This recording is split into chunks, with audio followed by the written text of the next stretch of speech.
Are you coming to the tree where they strung up a man? They say murder three.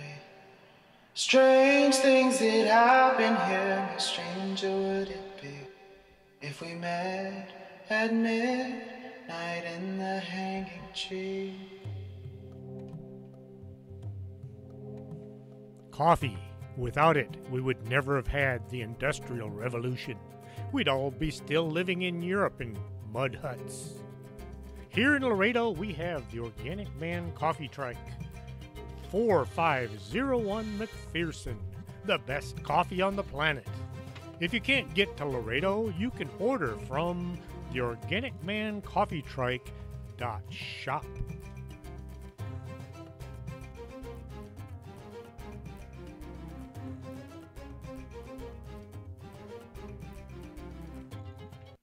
Welcome to Story Time with Chris James. And as soon as I start talking, all my cats start gravitating over towards the back of my desk where the camera sits.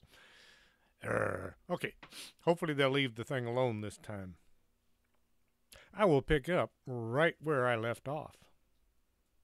It was warm in the park. Too warm for a coat anyway. Pam walked to her car and dropped it off.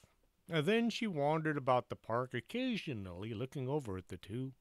They had found they kind of liked each other after all. They wound up taking in a movie. Pam started to buy 3 tickets, and then she realized she really only needed one. Sergeant Dingleopagus had suggested a chick flick, not because he liked those things, but he was trying to impress Sharma with his gallantry. Sharma suggested an action-packed thriller instead because she liked those movies far better than chick flick ever. After the show, Sharma suggested dinner. I haven't eaten since the accident. I don't know if food will even go down. You drink beer all the time, it goes down okay. Pam had been instrumental in creating the first ghost beer in this town anyway. True, I never thought about that. He rubbed his chin. Man, I need a shave and maybe a haircut. He pulled some of his hair into his line of vision. Pam now had a thought. When you were in the Army, didn't you have to keep your hair cut short? Well, yeah, high and tight at all times. So, how did it get longer? Pam looked at his scruffy appearance. I don't know. He ran his hand through his hair some more, as if trying to get it back to military regulation just by massaging it. If nothing else, I have some scissors in my suitcase. Sharma was ready to was really taking to the sergeant. Keep watching the cat, 'cause he's getting too close to the camera. Eventually, the trio made their way to Pam's house. The snow was still coming down, but it had warmed up just enough to melt most of it as it landed. The street looked more like a river than before. Pam got into the driveway and parked in what was her dad's spot once more. Okay, here we are. She jumped out and walked as the sergeant slipped out through the side of the car so he could open the door for Sharma. He extended his hand and helped her out as well. Once inside, Sharma got busy fixing food while Pam and the sergeant sat and watched. Pam mostly watched the sergeant, who was only watching Sharma. Excuse me, Sergeant, but do you have, well, I know you do. What's your first name? Pam had never heard him use anything but his rank and his last name. Dan. Dan Dingleopagus. His eyes never left Sharma.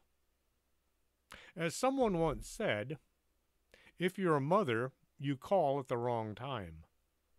It's what you do. The home phone rang. Pam had to yell at the sergeant as his hand had automatically reached for the phone. Hi, Mom. The caller ID had shown it was Paula calling. Hello, dear. I was hoping the landline would be free from that interference, but I guess not. The line crackled. How's everything? Enjoying the ranch? Oh, you should see this place. It's huge, but it's a bit chilly here right now. That's odd for July. It's down in the 80s at night. How's the weather there? Still hot? No, it's cooled off a lot here, too. Tell her, I dare you. I double dog dare you. That's nice. Have you eaten yet? No, but Sharma. Oops, Pam didn't want her mother to think Sharma was a regular part of her life. It would lead to trouble soon. Sharma's making dinner again. Oh, your little friend. That's nice. Where did you two meet? Is she one of your classmates? No, we met at work. Pam wished she was better at spinning yarns. Well, your father said to say hello. He's out with the big boss working on a barbecue. That thing is huge. Everything around here is huge. The mother-daughter things were all said, followed by goodbyes and all. Pam put out the good china for the happy ghost couple. Later that night, Pam got her first real good night of sleep in a long time. Chapter 9, Sunday. Pam woke with the pleasant remembrance of dreams. All was well in her dreams. Things worked out as planned. Pam fit where they belonged. Parts fit where they belonged. No one died in horrible fiery accidents in her dreams. After a long hot shower, she wandered downstairs to see about coffee and something to eat. There was a body laying on the floor by the couch. It took a second to remember. The sergeant had been over and had said he'd sleep on the couch, and he'd wound up on the floor instead. The worry began to creep into Pam's mind. Now she had two ghosts living in her parents' home. She was actively collecting dead people and moving them into her house. When will it stop? How is she going to tell her folks? Oh, by the way, I invited a bunch of ghosts into our home. Don't worry, they're not violent. Dan got up when he smelled the coffee brewing. Oh, that smells great. Can I get a cup? I see you've reoriented yourself to food. Pam brought him a cup, which he took black. Sharma came down the stairs looking better than Pam had ever seen her. Love is in the air. Good morning, sunshine, she said, but Pam was unsure if it was aimed at her or the sergeant. Where did all that snow come from? I haven't seen snow in 48 years. Dan was standing by the back door looking out at the yard. It looks cold out there. Pam looked at Dan and then at Sharma. Can you guys feel cold? She then wondered, what do you guys feel anyway? Dan held out his hand. I never thought about it, but yes, I can feel cold, hot. He ran his hand along the window pane. Yep, it's cold out there. Pam thought she should grab a pen and write down all these profound discoveries. She could write an accurate account of what it was like living life as a ghost. It might make the bestseller list. Sharma looked at Pam before she said, I don't know how to say this, but I was just thinking maybe we should find a different place to live or haunt. You've been awful nice, but I think your parents will have other ideas. Pam was about to object until she realized her prayers had been answered. The ghosts would not be here to be explained away to her folks. But first, how about some breakfast? Then we should clean up so your parents won't think you've been playing host to anything odd. Once they'd eaten, and Pam had made a note of the fact that, yes, ghosts did eat, and they went to the bathroom, Sharma began to show Pam some quick tips on how to clean without getting lost in the mess. Dan had been in the Army long enough to know a bit about cleaning as well. Let me tell you, a shower just ain't the same after you've administered a GI shower. He volunteered to clean the garage, putting everything away where it belonged. Once the whole place was sparkling clean, it was time to see about other accommodations. How about a hotel? You could move from room to room as you saw fit. Pam was trying to help out as best she could. Or better, the local city administration office. We could scare the pants off those politicians. Dan rubbed his hands together as if in anticipation of a good time. No, we should find some place where we won't be bothered by people coming and going. Do you know of any old mansions around town that need a few good ghosts? Sharma looked at Pam. Sharma came down the stairs with her two big suitcases. Dan had somehow managed to acquire a duffel bag from somewhere. They piled all their things into the trunk of Pam's car, and after fishtailing about a bit, got going for the bag office. If you don't mind, well, there's an attic. It's huge and unused right now. I can keep it that way for just about forever. Pam had to drive up onto the sidewalk to avoid a deep, deep puddle in the street. The attic was divided into several rooms by my the original builder of the place, so it's more like an apartment than a storeroom. What about people coming and going? Dan was in the back seat once more. Just about everyone that does see you will just tell you hello. No one is going to call in an exorcist or throw water on you. Pam thought about one psychic in particular. Madame Dingus might get on your nerves with her actions, but she thinks she's a lot better than she really is. They pulled into the parking lot of the bag company. The front door was in its usual state of partway open. Pam led the two ghosts inside and then showed them to their new home. The attic had been used by Mr. Armstrong as his office for a while. Now he had moved to the basement too. Be closer to the soil, as he said. The attic needed a cleaning, but Sharman was good at that. Pam pointed out the door that would take them to the rest of the attic. You'll find all kinds of old furniture in that other part of the attic. Pam felt kind of off about leaving them in such a sorry location. Hey, I've been living in the park for the last couple of years. This is fantastic. Dan was trying to decide what to work on first. Sharma looked around, then smiled. I was a bit put off by your mother's decorating. I think this will work out much better.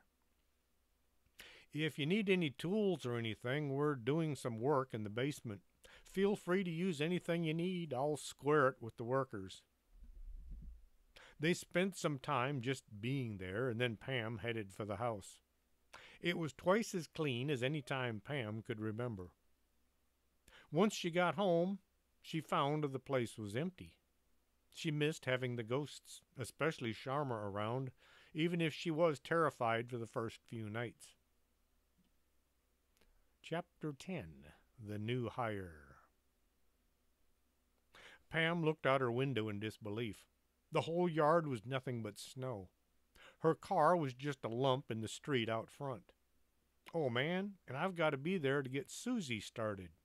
Pam pulled on her winter coat and headed down the front door. When she opened the door, snow was piled up 4 feet. It fell in when she opened the door and making a snowy mess in the entryway. Pam grabbed her cell phone and called Cassandra. I don't think even your truck can make it. The snow is like 3 or 4 feet deep. Well, dear, why don't you just stay in today? I'm sure we can get along without you. Cassandra was always so cheerful. We have a new receptionist coming in, and I have to get her squared away. Oh, dear, now that's a problem. I don't think I can help you with. Cassandra was nearly not so jubilant as usual. How about if I meet you a few blocks from here? It might not be so deep. Pam was willing to try. No way. You're not going to be walking around out there. You might freeze to death. What's the temperature where you're at? It's 45, but it's supposed to get up to 70 by noon. Cassandra lived in a different neighborhood than Pam. Pam made up her mind. Pick me up at the corner mart. She hit the end button right away. In a few seconds, her phone started to ring. The caller ID showed Cassandra's smiling countenance. Shoving the phone into her pocket, Pam pulled on her gloves and wrapped a scarf around her head and Then she opened the door and stepped out onto the porch. It was cold and the wind was blowing. Pam pushed ahead. As she made it as far as the sidewalk, she considered turning back. This is just stupid. She turned into the wind, pulling her head down, and made for the corner mart just 3 blocks away. The sidewalk was only visible by looking for the mailboxes set along the curb. Once in a while, Pam found herself walking right into one of the lighter-colored boxes. Most of the time, Pam was able to stay on top, first few inches of snow, but more often than not seemed to sink right in up to her knees, sometimes even deeper. Pam soon found her legs were beginning to ache. The snow had to be pushed out of her way as she walked, thus making the effort far greater than she would have believed. Each step involved pushing one boot through the snow till she had to stop, then dragging the second foot along close behind. She found by crab walking only one leg was punished at a time. Then, when the leg could do no more, she would turn and use the other leg for a while. Soon her fingers were growing numb. The scarf was glued to her face by the frozen snot coming from her nose. Ice was forming on her eyelashes. Her vision was getting down to nearly nothing. She thought she was going to die. Some drifts of snow were so high she got snow down the inside of her boots, and now her toes were freezing as well. I'm going to die out here. She looked around for some place to get in out of the wind. Everything was white, white death. The cold was reaching deep inside her. After an eternity of struggling through drifts of snow and fighting the wind that was trying to send her back the way she had come, Pam was at the end of her rope. It was time to give up. She decided she would just call it quits. She would lay down in the snow and give in to the inevitable. If she was lucky, the police would find her body and return it to her folks. Where would be a good place to be found dead in the spring? She decided she would just... Wait a second. The snot sickle just came loose from her nose.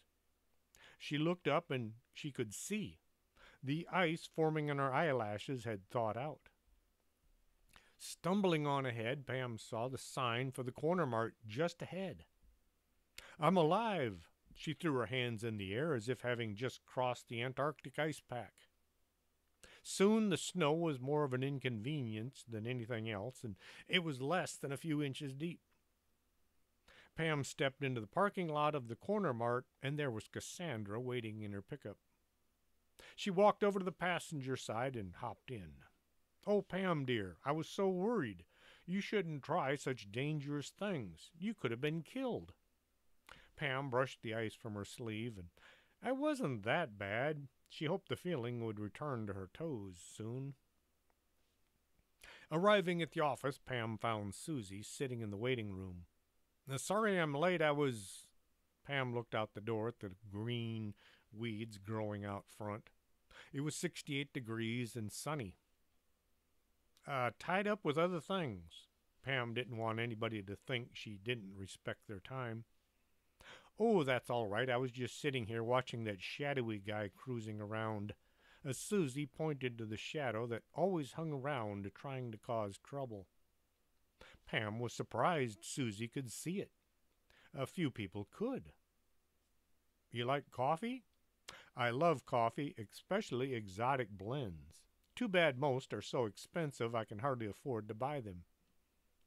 Well, you're in luck. We have our very own coffee shop. Now come with me and I'll fill you in on what all needs doing around here. Pam started to lead Susie to the most important room in the mansion. Oh, one thing. It's very important you leave your cell phone on that shelf by the front door. I already did that. I know about the bizarre effects this place has on any electronic devices. Susie was way ahead of Pam on the ins and outs around here. This is Eddie Chavez. Most folks, well, me at least, call him Techno. He's the barista and electronics wizard. Pam got her usual and added all the things she needed to change the taste from coffee to something sweet and milky. Susie took hers black. I like coffee in my coffee. Pam began to point out Wanda Murkowski. She sat down to think about something about 6 years ago, and she should be back with us soon. Perfectly reasonable. I hope it was something important, as Susie seemed to take everything in stride. Pam began the tour by introducing Cassandra to the new hire, and then they moved on to the second floor, showing all the various staff doing all the various staff things. Knocking at the door to room 2D, Pam opened it and found Garrett Clark was sitting at the table. He was wearing a blindfold, and across from him sat the three scientists. They were all wearing blindfolds as well. There was a tinfoil wall built between them and the young card wizard. Dr. Minka Sababi held up a card in his hand. Garrett announced in a very loud voice, "Wavy lines." He looked around the room, even though he couldn't see anything through the blindfold. Dr. Minka Sababi pulled the corner of his blindfold up to see which card he was holding. He's absolutely correct. Dr. Mansfield tried to make a note on his clipboard after scribbling about in the attempt at writing without looking. He was forced to pull his blindfold off to see what he was putting down on paper. Dr. Rendon just sat there with his arms crossed. Pam looked around the room, and then he addressed Mrs. Clark. How's it going? Do you need anything? Jolene peeked out from under her blindfold. Oh, hello, Pam. No, I'm good. Dr. Rendon let out a long, loud snore. Pam aimed Susie towards the door. Let's get you back to the someplace else. She pulled the door shut. Mikey Baba Ganoush was sitting on the floor of his room. His legs were crossed and his hands resting on his knees. His thumbs made a circle connecting to each ring finger. Before Pam could say anything, Susie said, "He's wearing a dhoti like he's from India, but he looks more like he's from Chicago." I'm not too sure where he's from. Pam was surprised Susie even knew what a dhoti was. To Pam, it looked more like an oversized diaper. Pam introduced Susie to all the staff as they encountered them. "And what's up there?" Susie pointed to the door leading to the office. "Oh, that, storage space right now." Pam considered telling Susie about their live-in ghosts, but then she decided not. "Or are you afraid she'll come between them and you?" "Oh, get real. That's not it at all." Pam gave Susie a quick glance. "That's cool. I talk to myself all the time. Sometimes I even answer back." Susie gave Pam a conspiratorial smile. Back at the front desk, Pam pointed out the basement door, which stood wide open now that the giant man-eating worm was no more. "We're currently having some work done downstairs, so you'll be seeing workers coming and going all day." "Who are those men dressed like Civil War soldiers?" Susie pointed at a squad of soldiers lounging about on the front porch. "You can see them?" Pam was doubly surprised. "Those are the ghosts that we helped save their grave sites, and then they killed the man-eating worm in the basement." Looked like Susie was going to work out just fine. Prince Wappo was sound asleep on Pam, but now Susie's chair. As she approached the working side of the desk, his head came up. He saw the new receptionist coming at him, and the prince took off like he was being pursued by a 2-year-old with candy-sticky hands. Pam almost didn't want to relinquish her position to Susie. "If you need anything, I'll be just down the hall." Pam pointed to the door to her new office. Her very own office, and it was in the corner with windows looking out onto the front porch. Pam opened the windows to air out the place, and the room hadn't been used in over 5 years. The ghosts hanging around out front all waved at Pam as she got busy dusting. The Civil War soldiers had found it to their liking to come by the Bogus Anomalous Group office on a regular basis and sit on the porch and watch people come and go. It beat sitting at the old cemetery watching the grass grow. The chair was comfortable, too comfortable, to get much work done for 'em. The desk drawers were filled with old paperwork, some that should have been taken care of years ago. There was an outstanding bill from some hotel that had been built on top of an ancient Indian burial ground. Indian, dot, not feather. I don't know there were so many people from India around town till I started working here. Pam dusted everything. She wiped the bookshelf off and setting the catalogs by the door to be dealt with later. Once everything had been dusted and swept, it was time to put all the cleaning tools away. Pam walked back to the reception area just as the phone began to ring. Pam set the broom in the dustpan back where it belonged, and then she turned to see why Susie wasn't answering the phone. The desk was vacant. It wasn't as if Pam hadn't had to leave on more than one occasion, as she'd spent most of her workday doing anything but answering the phone. Pam grabbed the handset. Thank you for calling the Bogus Anomalous Group. How may we help you today? Pam looked around the room and saw that strange young teenage adult looking back at her. Pam held up her hand to show she would be right with her in just a second. Hello? This is Stanley. I'm calling to see if you'd be interested in purchasing any salt. I have it in 1 and 2 ton bags. Pam wasn't sure if she could use a ton of salt. Then she thought about one of the items used to protect against demons. Is it rock salt or refined? Rock. It's going for $30. If you'd like, I could deliver it this afternoon. The Stanley sounded good for a werewolf. We don't really have much need for rock salt. Maybe try the city. There's some weird things going on in the central part of town. Hanging up the phone, Pam gave the young woman, teenaged adult-looking person, her full attention. The woman had on the same outfit from earlier this week, white shirt over the school dress. Can I help you, or are you waiting for your mom again? Still waiting.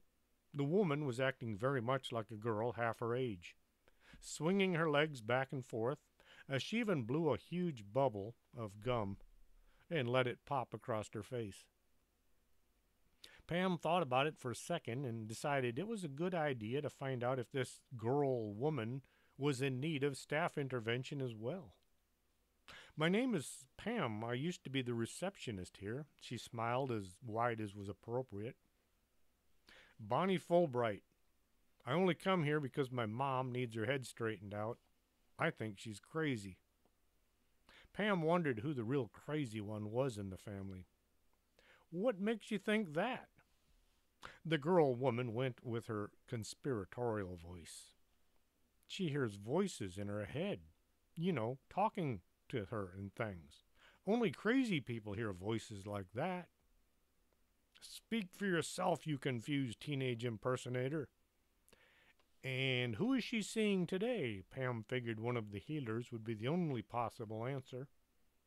I think she said she was going to go see Dr. Meningitis. He's on the top floor.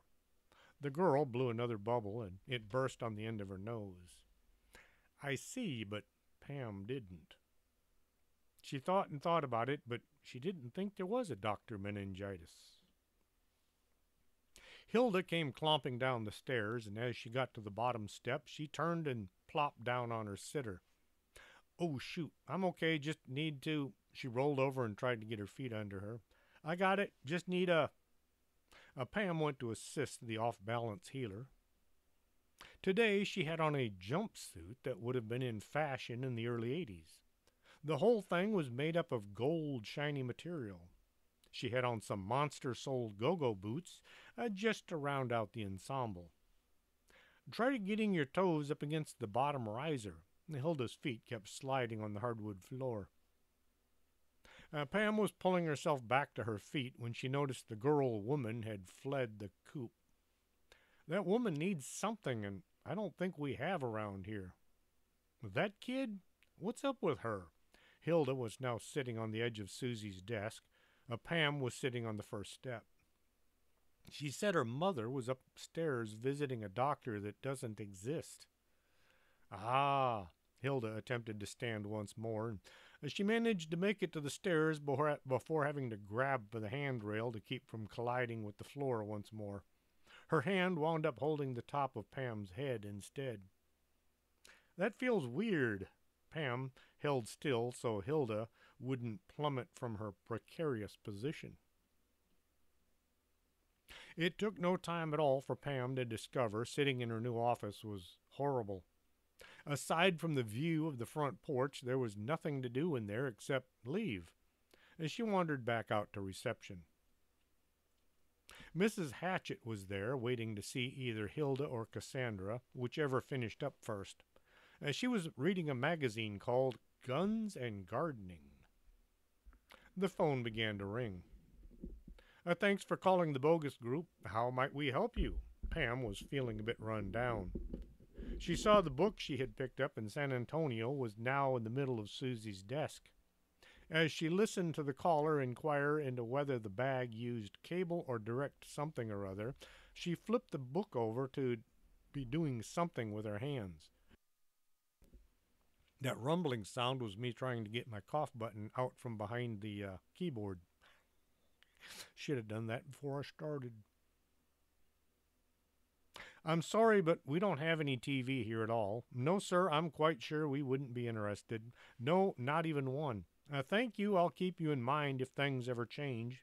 She set the handset down and took a deep breath. Some people. Mrs. Hatchett just smiled and got back to her magazine. Pam looked at the page she had opened to. The page had an illustration. The scene was rather disturbing. It showed what amounted to a village in the middle of a devastating blizzard.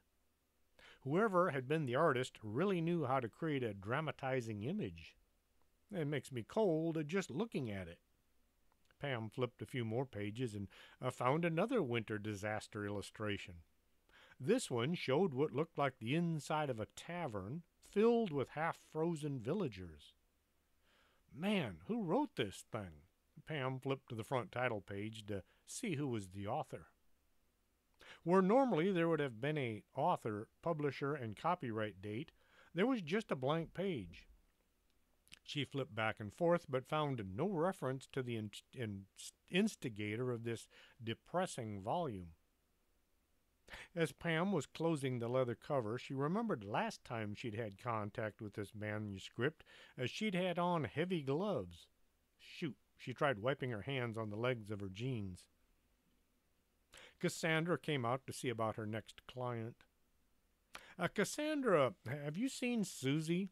Pam was just the slightest bit worried about the new hire.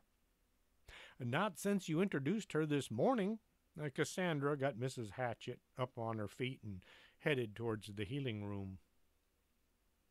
Pam went to the coffee bar, not looking for Susie, just in need of some Joe.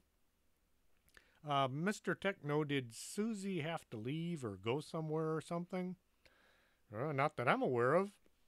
He was carrying an armload of books to the empty shelves where they belonged. Maybe the workers in the basement. A good idea. Pam went to see if just maybe Susie was downstairs consulting with the construction guys working on the former Worm Kingdom.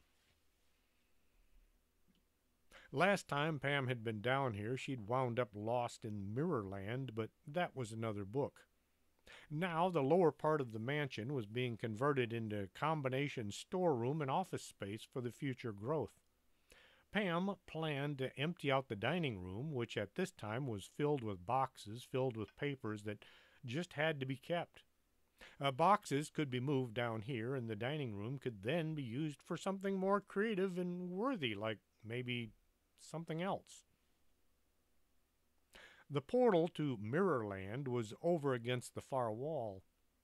Pam had gotten the soldiers to build a wood barricade so no one would accidentally or on purpose step through to that crazy place. The odd thing about the basement was it was far bigger than the building above. Looking at the far wall, it would have been somewhere under the houses in the next block. The workers had been confused by the measurements till Pam just told them to pretend the wall was closer and get on with building things. Howdy, guys. So, how's it going? Pam was hoping nothing and no one had vanished or been eaten by something strange in the basement. Not bad. We need some way of getting the cement chute down here through one of those walls. The foreman, Rodney Carbuncle, aimed a shovel at the wheelbarrow sitting at the end of the new floor they were preparing to install. The basement had a dirt floor from back when basements were just spaces under houses. You can't use the windows? Pam was referring to the windows set along the top of the basement wall. That's the problem. The windows are all way over there. We'd have to push the wheelbarrow all the way over here. The window in question looked to be a few hundred yards away. Oh, I see. Have you seen Susie down here, the receptionist? No, haven't seen her since we got here this morning. Well, okay, I'd best be getting back upstairs. Pam nearly ran up the stairs to see if she could possibly encounter Susie. After checking with every one of the staff, Pam ventured to the stair leading to the attic. Climbing was more of a ladder than a stair. Pam knocked at the base of the door at the top of the passage. Sharma was there before Pam could bring her hand down. Pamela, come on in. See what we've done with the place. She stepped aside so Pam could step up into the space. The room, formerly used by Mr. Armstrong, was now decorated to look more like an old-fashioned sitting room. There were couches and armchairs situated in a circle so visitors would all have easy access to each other. An old Victrola sat in one corner. For those of you unfamiliar with ancient technology, the Victrola was a hand-cranked record player that ran off of a spring. Therefore, there were no electronics to worry about. Dan was in the process of hanging an oil painting over the only flat surface in the room. We turned the other part of the attic into bedrooms and a kitchen. Sharma gave Pam a tour of the expanse. How did you get a stove up here, and what's it hooked to? It's propane. I just hooked the bottle up from under the counter. Dan was having fun building and fixing things. Where'd the refrigerator come from? Pam hadn't thought it would fit up the stairs. Way back before the bag company had become what it is today, the originator of this psychic group had been Pam's great, maybe a great-grand or two, grandmother. Her father had arranged for her to stay in the attic, as in locked up there, to keep the neighbors from realizing she was different. When the non-understanding father and mother tried to circumnavigate the earth by balloon and wound up as a dark stain on the side of a mountain, the great-grandmother was free to do as she pleased. She pleased to invite others with similar talents to come and practice said talents as psychics. The Bogus Anomalous Group was created, but of course it wasn't called the Bogus Anomalous Group. Her last name was Sham. Beatrice Sham. Beatrice married a guy named Mock. During the time, she was a pioneer in her own home. During the time she was a prisoner in her own home, Beatrice had every convenience imaginable there in the attic, but she didn't cook. She was rich, and therefore all of her meals were prepared in the kitchen and sent up to her. There was a bathroom, but it was something you'd more than likely find in a museum. All brass and silver fittings, but it beat having to go out to the yard in the dark and running the risk of splinters. And there was a laundry chute, or as Pam used to refer to it, the laundry chute of death, which went from the attic all the way to the basement. The basement where Pam had found herself being pursued by the giant man-eating, or as it was at the time, girl-eating. Well, it was trying to eat a girl. Yes, this is the same basement now being converted to office space. The refrigerator in question sat next to a sink that somehow had been hooked into the water plumbing, running through the attic, which was odd since the real kitchen was on the ground floor. I got the lads downstairs to help. Dan was referring to the Civil War soldiers who had taken to hanging out on the front porch. Yes, but where'd you get it? The refrigerator was brand new. It had a huge upper section with an ice dispenser. The freezer was nearly the whole bottom half. I bought it, Dan smiled to show he wasn't a crook or anything. But how? How did you pay for it? Pam was beginning convinced she would never get to the bottom of this refrigerator inquest. I applied for credit at the appliance store. Dan was still smiling. But you're a ghost. How did you get the people at the appliance store to A, hear you, B, allow you to apply for credit, and C, how do you plan on paying the bill when it comes due? Sharma came to the rescue. I showed Dan how to use a PC, and he did everything online. Oh, and where did you get a working PC? The library. Sharma looked at Pam for a bit. The public library. I found nothing electronic works around here. Pam was about to continue her inquest into the financial workings of the pair of deceased individuals, but she was getting a headache. This place is really nice. I love what you've done with it. Pam wanted to get back downstairs before she came across some other questionable things to worry about. Oh, have either of you seen the new receptionist? She was wearing a nice suit with black heels to die for. She was at the front desk when we brought the fridge in. She was nice, even offered to help, but we had plenty of hands already, Sharma answered. Pam headed back to the front desk. Well, now I know Susie can see ghosts as well. As she arrived at the bottom of the stairs, Pam saw Susie sitting at her desk, filling out some paperwork. Oh, there you are. I'm sorry I had to go out for a bit. My mother called and said she needed her medications picked up from the druggists. Susie hadn't stopped working while she filled Pam in on her absence. Druggists? When was the last time that phrase was used? Don't worry about it. No one expects you to be glued to the desk. Just let either Mr. Techno know or me if you have to leave. Susie pulled the Rolodex over to show Pam. I reorganized this card index. It was a bit catawampus, so I rearranged everything. I also cross-referenced it, so if you're used to the old way of filing, you can still find what you're looking for. Pam saw that Ghost Investigations was now under G, as well as P and H. Wow, you've been busy. I also redid the filing cabinets. Susie pulled the wooden drawer open, showing row after row of manila file folders. Each had a neat label showing the contents of each folder. Since I took out 2 hours to help my mother, I was going to stay late and see about the files in the dining room. Pam thought Susie was being a bit too hard on herself. Why not just leave it for Tuesday? A few hours here or there, it won't matter that much. They stood there looking around for something to converse over when the phone rang. Susie snatched it up with a look of determination. Good afternoon, sir or ma'am. This is the Bogus Anomalous Group. How may we serve you today? Pam started down the hall to her office. She seems to have everything in hand. Pam sat in her office chair and leaned way back. She tried to prop one foot up on the corner of the desk, but found she was at the wrong angle. By sliding lower in the seat, she was able to get her heel up on the desk, but now she was sitting more on her back than on her backside. The chair chose that moment to roll back away from the desk and hit the wall. Pam slid from the seat and landed on the floor under her desk.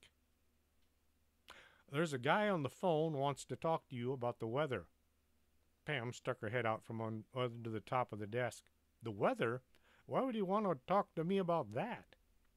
He said it's snowing outside his shop, and that makes it an anomaly. Therefore, he called us. Susie set a form down on the desk.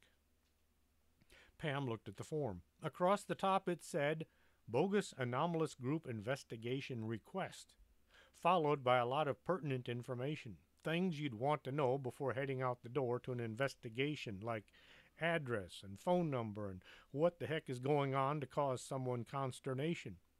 That was listed as the consternation line. Pam checked her watch. It was the wind-up kind, Springer-operated watch, as she was tired of her watch running backwards and sideways. Okay, I guess I'll run over and have a look. Pam was halfway out the front door when she remembered that Cassandra had brought her to work again. What was this, 6, 8 times now? She turned around and headed for the storage building. Opening the front door, Pam got behind the wheel of the Deathmobile and fired it up. I'm actually getting used to driving this thing. She hit the gas and spun the vehicle around in a circle. Dirt was flying in all directions. The goat ran for cover as Pam got her foot off the gas and the car came to a halt. Okay, maybe not. She slowly crept out the gate and onto the city street. The caller turned out to be a pizza parlor, Mr. Mahoogi's Pizzarama, but it had very little parlor. They mostly did carry-out and some delivery. Their specialty was chewy crust pizza as opposed to crispy. Pam had tried it one time. She thought the crust was still somewhere in her digestive tract, working its way towards freedom. Mr. Mahoogi, I'm Pam Bogus from the Bag Company. Ah, good. This is getting bad. Bad for business. Bad for me. He looked out the front window at the pile of snow on the sidewalk. I hope you can find the cause of this weather. It's getting just too weird. That it is. I live just 4 blocks from here. Pam wanted him to realize that she shared in his concerns.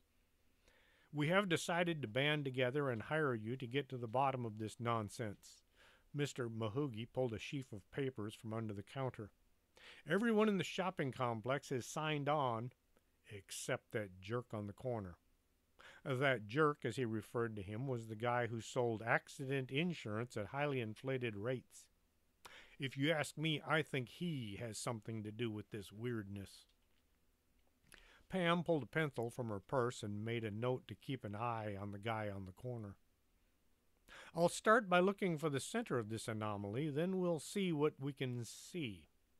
Until this moment, Pam hadn't considered looking into the snow because it was weather, and weather was somebody else's problem. But now that somebody wanted to hire the bag company, it had become her problem to solve in order to receive a paycheck. And now I've got 2 cats behind the camera. It's getting interesting. Pam clomb into the hearse and began to drive around the perimeter of the snowfield. As she would drive till she saw snow on the street, and then she'd make a note of the location and then drive to the next street. Soon Pam had worked her way around to the other side of the localized storm. I'm glad I'm not the center of things. Pam had been worried some ghost or spirit had placed some kind of a weather curse on her and her family. After nearly an hour of back and forth maneuvering to get the entire snow area mapped out, Pam found her way back to the pizza parlor. She looked at her notes and then drew a circle on the map of the neighborhood. It wasn't really a circle, but an oval, and her house was way down at one end. If I'm not the middle, I wonder how bad the middle is. Pam was going to try driving till she remembered how deep the snow was outside her door. An idea slunk into Pam's brain. That book that showed nothing but winter scenes. I wonder if it could be related. She drove back to the office to have another look at the book. Susie was not at her desk, and there were people waiting to see their preferred psychics. Pam got busy directing people to whichever room they needed to go to, and when the waiting area was free of waiters, Pam looked for the book. It was on the shelf behind Susie's desk. Pulling the huge volume from its hiding place, Pam opened it and started on page 1. A worm chasing a spider with 5 legs. 2 people dancing with an accordion. A tree growing sideways and lots of squiggly lines everywhere. A dog with 8 legs trying to tie a rope around a hamster. Pam scratched her head. This makes no sense at all. The words were all made up of squiggles and slithers. The sound of screaming came to Pam's ears. It grew louder, and then it faded away to nothing. The sound of something sliding through space had mixed with the sounds of fear and panic. Pam jumped to her feet. She turned in a circle, trying to perceive where the sound had come from and where it had gone. Hilda came clomping down the stairs, followed by Jolene Clark, only Mrs. Clark made it to the bottom step, still on her feet. Hilda just kind of kept on sliding to a stop. "What was that noise?" Jolene asked. Garrett came clomping along in her wake, the blindfold still in place. "This is way cool. You should try it, Mom." He bumped into the wall on the other side of the room. Pam was about to go outside to see if the scream had come from there when she saw Sharma looking out of the basement door. The grin on her face looked more guilty than amused. Pam heard that swishing sound of something flying by at great speed, and this time it was accompanied by the sound of male laughter. Pam looked over at her former house guest. "What are you guys doing?" She tried to act as if nothing frightening had just happened. "We found the laundry chute.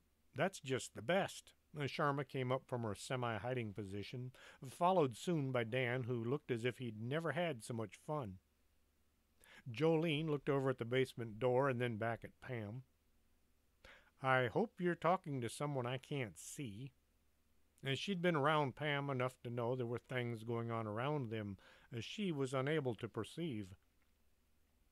"Yes, it's our house ghost. Spirits. There are spirits." Pam wondered if spirit was less scary than ghost. Hilda looked up from her position on the floor. "Are they the ones playing music in the attic?" Sharma smiled. Dan found a whole box of records for the Victrola. They're old, but still, music is music.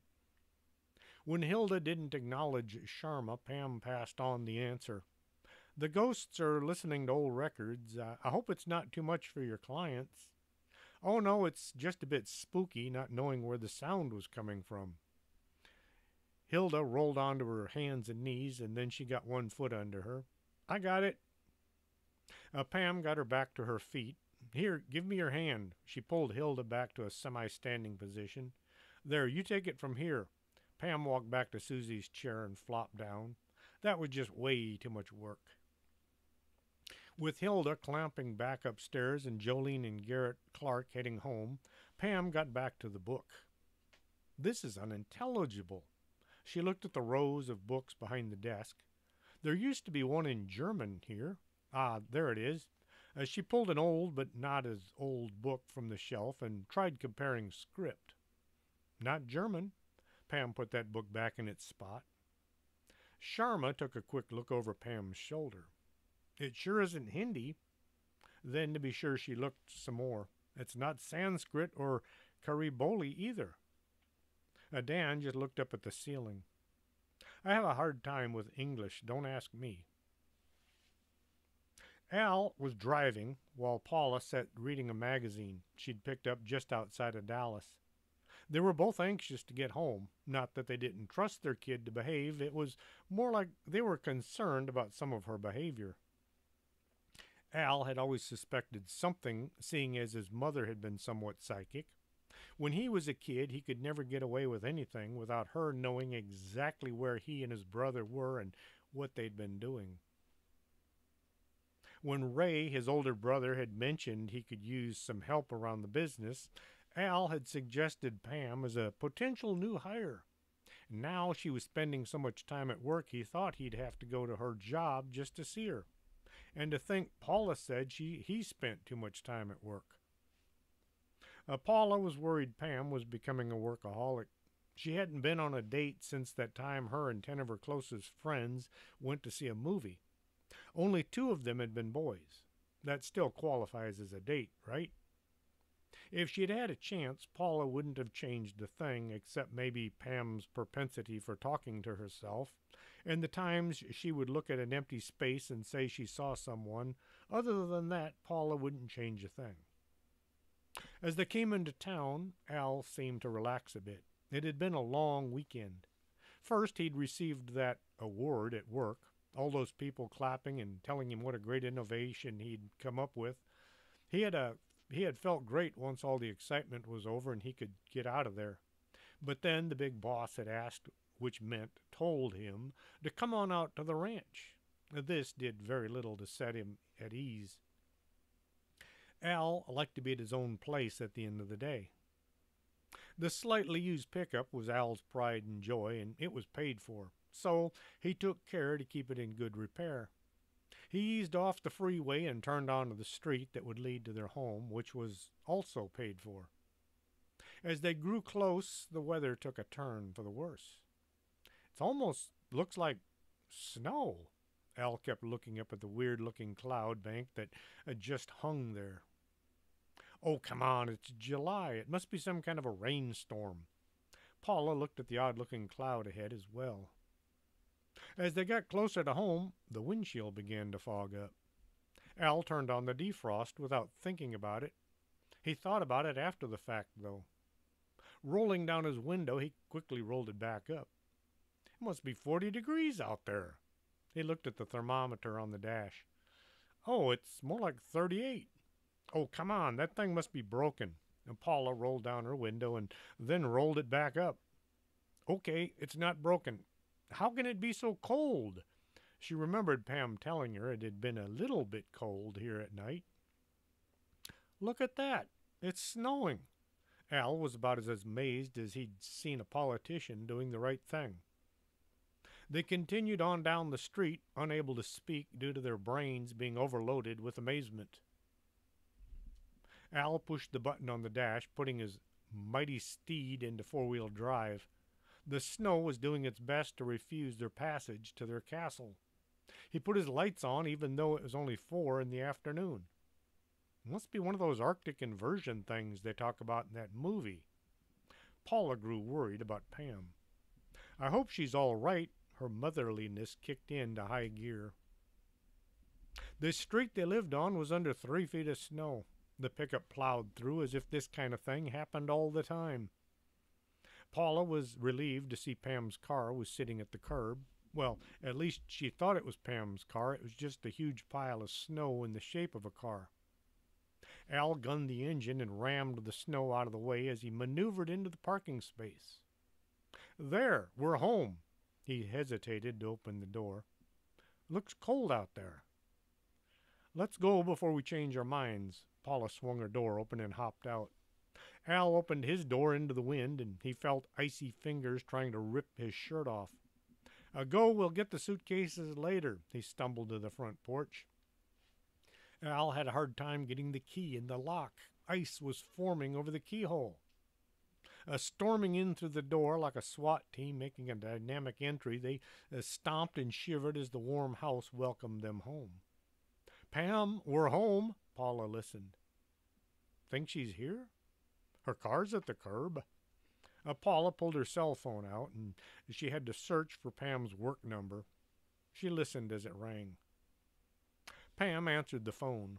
This is the Bogus Anomalous Group. How can we help you? She was a bit distracted by the book. Pam, dear, I see you're still at work. How long has this been snowing?